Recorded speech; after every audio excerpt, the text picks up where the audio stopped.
Hoy vamos a meternos de lleno en un viaje increíble, la historia de cómo la humanidad logró algo que parecía imposible, capturar el sonido. Y créanme, esta historia no solo nos dio la música que escuchamos todos los días, sino que cambió por completo cómo nos relacionamos con el tiempo y con el espacio. A ver, pensemos en esto un segundo. Un mundo donde cada palabra, cada canción, cada risa existe solo por un instante y se va, para siempre, sin dejar rastro. Bueno, así era el mundo antes. Y la historia que vamos a contar hoy es justamente sobre cómo la tecnología solucionó este problema. Cómo le dimos permanencia a algo que por naturaleza es totalmente fugaz. Nuestro recorrido va a tener 3 paradas clave, 3 grandes revoluciones. Primero, cómo logramos capturar el sonido para básicamente ganarle la batalla al tiempo. Después, cómo aprendimos a darle dimensión, espacio y, hasta color. Y por último, cómo lo convertimos en código digital, lo que nos trajo a la experiencia superinmersiva que conocemos hoy. Aquí arranca todo. Este fue el primer gran salto, el momento en que, por primera vez, pudimos grabar el sonido y romper esas cadenas del tiempo. Y fíjense lo rápido que pasó todo. En 1877, Thomas Edison inventa el fonógrafo. Apenas 12 años después, 12 años, ya se estaba grabando la voz de Gustave Eiffel desde su torre. Y para 1927 el cine dejó de ser mudo. Por primera vez en la historia, la humanidad tenía una memoria que se podía escuchar. Ahora, lo que me parece fascinante de esto es el nombre. Fonógrafo. Literalmente, escritor de voces. Un año antes se había inventado el teléfono, o sea, la voz distante. De repente, la voz humana no solo podía viajar lejos, sino que ahora se podía escribir, se podía fijar en un objeto para siempre.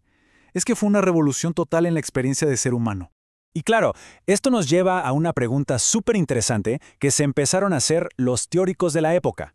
¿Qué es exactamente el sonido grabado? ¿Es lo mismo que una foto, por ejemplo?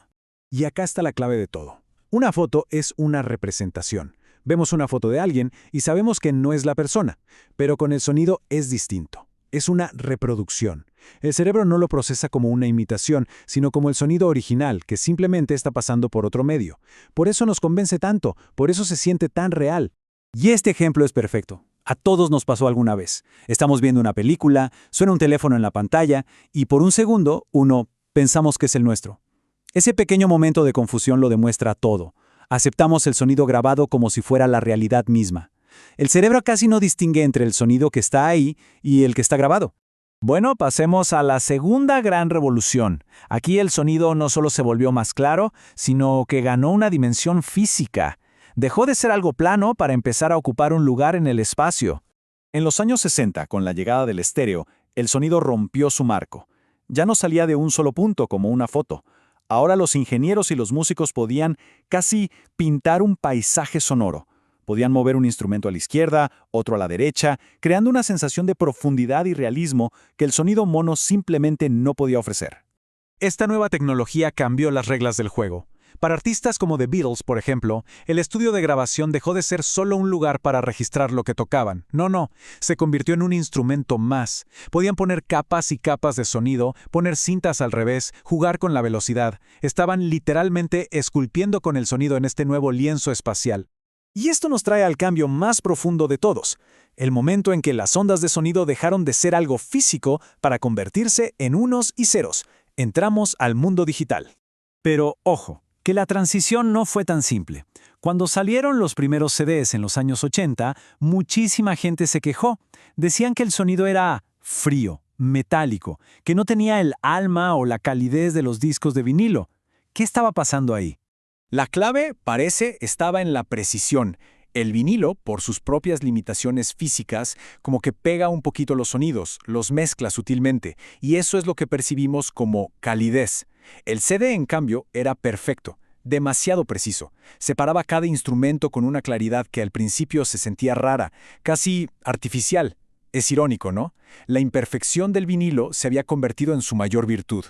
Pero a pesar de esas primeras críticas, la revolución digital abrió una caja de herramientas increíble. Apareció el sintetizador Yamaha DX7, que está en casi toda la música pop de los 80. El sampler, que era como una fotocopiadora de sonidos, permitía grabar cualquier cosa y tocarla en un teclado. Y más adelante, el modelado físico nos dio la chance de construir instrumentos virtuales desde cero, como si fueran Legos. Y bueno, todo este camino nos trae hasta hoy. ¿Cómo se ve, o mejor dicho, cómo se escucha el resultado de todas estas revoluciones en nuestro día a día?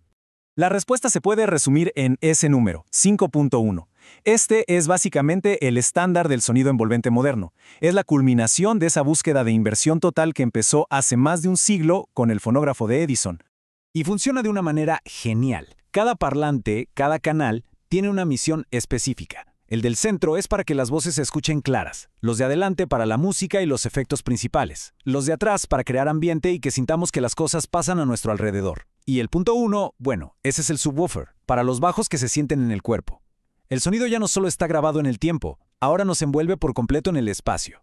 El viaje ha sido impresionante. Pasamos de grabar una voz en un cilindro de cera a construir mundos sonoros completos que nos rodean.